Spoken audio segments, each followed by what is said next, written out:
believe that when God calls you, God calls you individually. He calls you as a person. And I believe that those other gospel ministers have been called by God. Maybe on our way we lose it a bit, but we are all human. And I believe that with time, even those ones that have lost their way will always come back. But I believe that they have a specific calling. And I joined even in the midst of the storm, and because I know that God had deposited a message in me. Without looking at the others, I was concentrating on my race, what God has called me to do. And I believe that the music ministry is not dead. And like somebody said, I don't call it the gospel industry. I call it the gospel ministry. Yeah, because you're ministering through song.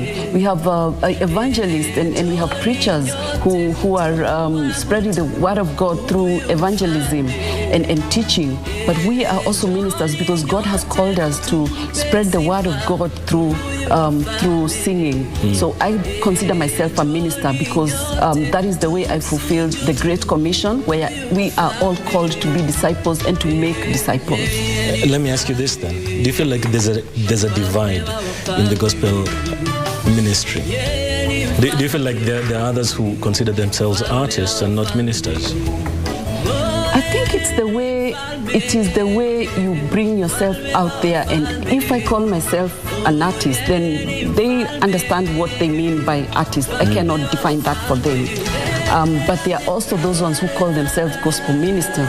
I can speak to that, but I am not sure I can speak to being a gospel artist because I'm not one. You kwanza tuweke kando. Yes, I am speaking as a gospel minister, so I can speak to gospel ministry, but I'm not able to speak about being a gospel artist because I am not one.